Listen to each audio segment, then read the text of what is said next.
মানবতার সাথে মহা কৌতুক করে 15.5 বছরে পৃথিবীর ইতিহাস তৈরি করেছে এই মহিলা। আপনি 257টা রাষ্ট্রের রিপোর্ট বেরিয়েছে কয়েকদিন আগে। মাইক্রোসফট, এটা খ্রিস্টানরা চালায়, তামাম দুনিয়ার 257টা রাষ্ট্রের রিপোর্ট দিয়েছে। পৃথিবীর 10 জন মানুষের তালিকার দ্বারা দিয়েছে এরা দুনিয়ায় সবচাইতে বড় নিকৃষ্ট মানুষ। 1 নাম্বার তালিকায় নাম এসেছে হাসিনা। মেয়ের নাম নিতেও ঘৃণা করি, এর মানুষই মনে করি না। 2 নাম্বার, দেখা জিনিসের চাইতে কোরআনের কথা আমরা আরো 100 ভাগ বেশি বিশ্বাস করি। হয়তো চোখে দেখা জিনিসেরও ভুল হতে পারে না, পারে না? বলেন বলেন।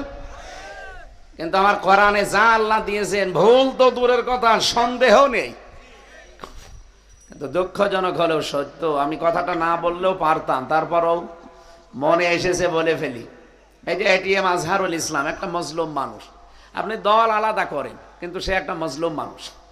আমি 3টা বছর তার সাথে ছিলাম জেলখানায়। এই লোকটা এখন হাজিরা দিতে আসে কোর্টে 2 জনের কাঁধে ভর দিয়ে, নিজের কাজ নিজে করতে পারে না। একেবারেই বয়সের দাঁড় টানতে পৌঁছিয়ে গেছে, জীবনের শেষ। তাকে আপনারা যে সাক্ষীর উপর ভিত্তি করে আজ 13টা বছর আটকিয়ে রেখেছেন, একটা সাক্ষী শুনলাম 6 মাইল দূর থেকে দেখেছে, আর একটা সাক্ষী 3 মাইল দূর থেকে, আর একজন সাক্ষী দেখেছে 1.5 মাইল দূর থেকে। এত দূর থেকে দেখে আপনার চোখে কি লাগানো আছে? হ্যাঁ, আমি এখান থেকে ওই বাসের পরে আর কিছু দেখতে পাই না। আর আপনি 6 মাইল দূর থেকে দেখলেন যে উনি জেনা করেছে, উনি মানুষের বাড়ি ঘরে আগুন লাগিয়েছে, এইটা দেখে আপনি সাক্ষী দিয়ে দিলেন। আর সেই সাক্ষীর উপরে ভিত্তি করে আজ 13টা বছর তার জীবন থেকে কেটে গেল। কি জবাব দেবে দেশের মানুষ? আপনি দলই বাদ দেন, মানবতা বলে কিছু আছে না? এখনো পর্যন্ত যারা বলেন যে না ওনার সাজা প্রাপ্ত, এই জন্য ওনারা জামিন দেয়নি, তাহলে তারেক জিয়ারে জামিন দিলেন কেন? সেও তো সাজাপ্রাপ্ত আসামি। সে 9 বছরের সাজাপ্রাপ্ত আসামি, তার বউ 3 বছরের সাজাপ্রাপ্ত আসামি। কেন তারে জামিন দিয়েছেন? আপনি শুধু নিজের দিকে টানবেন না, মানবতার দিকে টানা লাগবে।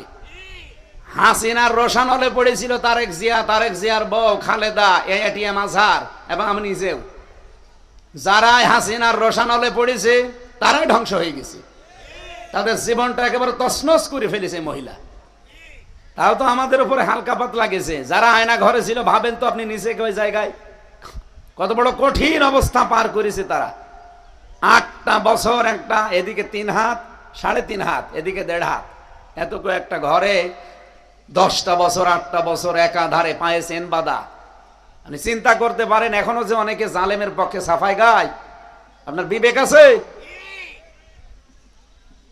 আমি তো নিচে দেখেছিলাম এই যে এরকম চেয়ারে বসিয়ে দেয়, হাতের সাথে পায়ের সাথে ক্লিপ লাগিয়ে দেয়, এই গলার সাথে একটা বেল্ট বেঁধে দেয়, এ চোখ তো পুরা কালো কাপড় দিয়ে ঢাকা। এরকম কঠিন অবস্থায় যদি বেঁধে রাখে তাও তো হয়, সুইচ টিপ দেবে, 1 মিনিটে আপনি 120 বার ঘুরবেন। বলেন 1 মিনিটে যদি 120 বার হয়, সেকেন্ডে কয়বার? চিন্তা করতে পারেন? মাথার ভেতরে কত সূক্ষ্ম সূক্ষ্ম জিনিস আল্লাহ দিয়ে রেখেছেন।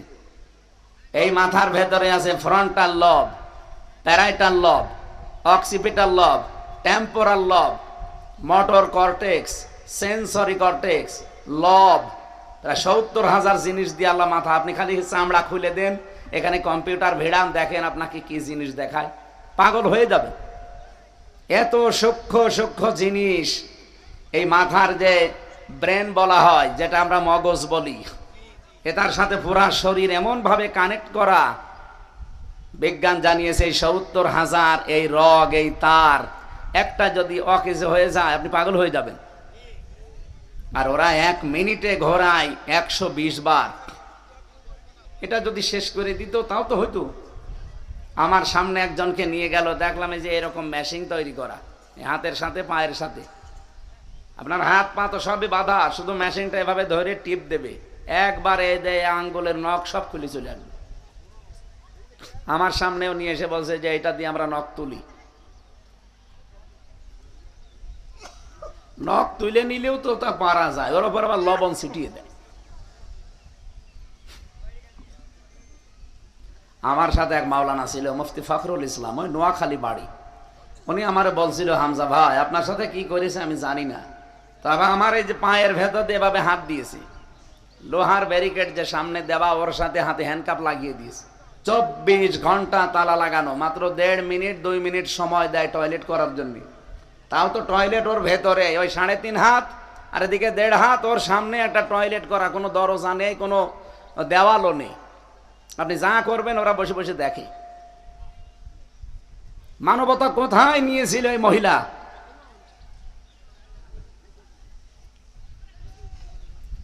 এটিএম আজহার সহ যাদের বিরুদ্ধে মামলা দিয়েছে, আমারটা যেহেতু বানানো ছিল এই জন্য আমি নিজে বললাম, কারণ পুরাটা, এটা একেবারে পুরাটা বানানো।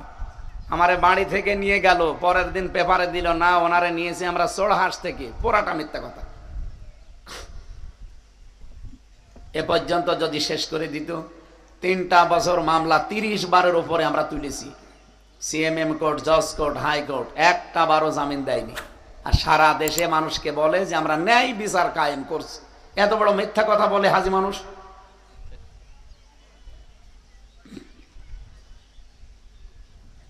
অথচ সেই মামলায় যে আগস্টের 5 তারিখে শুধু তুলতে দেরি, বিচারপতি বলছে যে কি দেখে বিচার করবো, এর ভেতরে তো কোনো তথ্য নেই, যা এ মামলা শুধু মানে জামিন না, আমি খারিজ করে দিলাম একেবারে। বলেন তো, একই বিচারপতি 3 বছর দিতে পারেনি, আর আজকে মামলা শুধু জামিন না, পুরা খারিজ করে দিয়েছে আমারে। কেন? কারণ তা এতদিন তার হাত বাঁধা ছিল। উনি নিজেই বলছিল, হুজুর আমার হাত বাঁধা ছিল, আমি কিছু করতে পারিনি, আজ আমার হাত খোলা আছে, আমি ন্যায় বিচার করলাম। আপনার উপরে যে অবিচারটা হয়েছে, এ জড়িত যারা মামলার সাথে টপ টু বটন মাফ করে দিয়েন, কারণ আমরা কিছু করতে পারিনি। আমরাও বিবেকের কাছে ধরা বাঁধা। আমরা চাই বাংলাদেশে কিয়ামত পর্যন্ত যত মানুষ দায়িত্বে আসবে, কারো হাত যেন বাঁধা না থাকে, সবার হাত থাকবে আবু সাইদের মতো খোলা। এই কথা বলেন না কেন? কোন কারণে হাত বেঁধে দেবেন আপনি?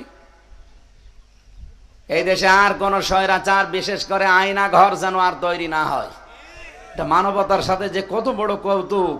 আপনি মেরে ফেলে জবাব দিতে পারতেন যে ওনাকে মেরে ফেলেছি, আপনি এমন জায়গায় রেখে দিয়েছেন, জানেও না মানুষটা 8 বছর তার বউটা অন্য জায়গায় বিয়েও করতে পারে না। বলেন আপনি নিজেকে দাঁড় করিয়ে, আপনার যদি এরকম হয়তো আপনার কেমন লাগতো বলেন? আপনি টিকে থাকতে পারতেন? আমি 3 বছরে পাগল হয়ে গেছি, আর একটা লোক 8 বছর 10 বছর 14 বছর পড়ি আছে। আসার সময় বিভিন্ন দেওয়ালে আমি নিজে দেখেছি, এরা এই যে আঙ্গুলের নখ বড় হয়ে যায়, এটা দিয়ে খুশিয়ে খুশিয়ে লিখে রাখে দেওয়ালের সাথে, ভাঙ্গা ভাঙ্গা অক্ষরে লিখে, ভাই যদি কেউ বাইরে যেতে পারেন এই নাম্বারটা জানাবে যে আমি বেশি আছি।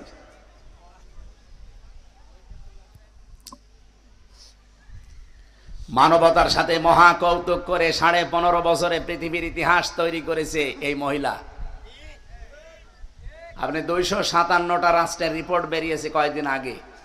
মাইক্রোসফট, এটা খ্রিস্টানরা চালায়, তাম দুনিয়ার 257টা রাষ্ট্রের রিপোর্ট দিয়েছে, পৃথিবীর 10 জন মানুষের তালিকার দ্বারা দিয়েছে। এরা দুনিয়ায় সবচাইতে বড় নিকৃষ্ট মানুষ। 1 নাম্বার তালিকায় নাম এসেছে হাসিনা। মেয়ের নাম নিতেও ঘৃণা করি, এরে মানুষই মনে করি না আমি। 2 নাম্বারে দিয়েছে বাশার আল আসাদ, এই যে সিরিয়ার ওইটা। 3 নাম্বারে দিয়েছে নেতানিয়াহু। এরকম 10 জনের নাম দেখলাম। পৃথিবীর নিকৃষ্ট মানুষেরা, এদের মতো অপরাধী এই দুনিয়ায় নেই। আফসোস লাগলো এই তালিকাটা পড়ার পরে যে আল্লাহ, 1 নাম্বারটাই পড়লো আল্লাহর ওলির নাম, আর কারো নাম হইল না। দুনিয়ায় কোটি কোটি 810 কোটি মানুষ দুনিয়ায়, এর ভেতরে 1 নাম্বার নিকৃষ্ট মানুষ এই মহিলা। যা করেছে আল্লাহ ওনাকে মাফ করবে কিনা আমি জানি না, তবে বাংলাদেশের কিছু মানুষ তাকে মাফ করার কথা না। তার ভেতরে আমার ওই মাইজে মেয়েটা, এখনো ওর নাম শুনলে ঘৃণা করে, যাবো ওর নাম বলবেন না। 3টা বছরে মেয়েটা আমারে দেখতে দেয়নি। আর ব্যারিস্টার আরমানের বোর দিকে তাকিয়ে বলেন তো, সে মহিলা জানেও না তার স্বামী বেঁচে আছে না মারা গেছে, অন্য যে সংসার করবে করতেও পারে না। খালি অন্যের দিকে তাকান, নিজের দিকে একটু তাকিয়ে নিজেকে ওই জায়গায় দাঁড় করিয়ে বলেন যে কেমন ছিল। এই জন্য বলছি, এটিএম আজহারুল ইসলাম ওনারা যারা সাক্ষী দিয়ে বানানোর সাক্ষীর উপরে ভিত্তি করে আজ 13টা বছর জীবন থেকে কেড়ে নিলেন। জীবনে 13টা দিন ফেরত দিতে পারবেন তারে? কিয়ামতে সে উঠবে, আপনিও উঠবেন, কি জবাব দেবেন সাক্ষী? পারবেন না। আল্লামা সাঈদীর সর্বশেষ মামলা ছিল ধর্ষণ মামলা। যে মহিলাকে ওরা সাজিয়ে নিয়ে এসেছিল, ওই মহিলাকে অ্যাডভোকেট তাজুল ইসলাম জিজ্ঞাসা করছে, এই মেয়ে, মাওলানা সাঈদী তোমাকে ধর্ষণ করেছে? বলছে জি হ্যাঁ। তোমার জন্ম কত সালে? বলছে 1975-এ। ধর্ষণ করেছিল 1971-এ। অ্যাডভোকেট তাজুল ইসলাম বলেছিল, মাননীয় আদালতে পয়েন্ট একটু লেখেন, মহিলার জন্ম হচ্ছে 75-এ আর ওরে ধর্ষিতা হয়েছে 71-এ, ওটা কি রোহের জগতে? ওই দিনই মামলা ঢিসমিস হয়ে যাওয়ার কথা না? কিন্তু সবই তো ওদের বানানো। ও ট্রাইব্যুনালও বানানো, বিচারপতিও বানানো, সাক্ষীও বানানো, প্রসিকিউটরও বানানো, যা আছে সব বানানো। আর সেই মামলায় আপনি এতদিন তারেক জিয়াকে, তারেক জিয়ার মাকে, এমনকি তারেক জিয়ার বউকে কাউকে 3 বছর, কাউকে 9 বছর, কাউকে 10 বছর শাস্তি দিয়ে রেখে দিয়েছে। আর এদের তো ফাঁসি দিয়েছে। এই জন্য অন্য দল করেন বলে আপনি একেবারে বিবেক বহির্ভূত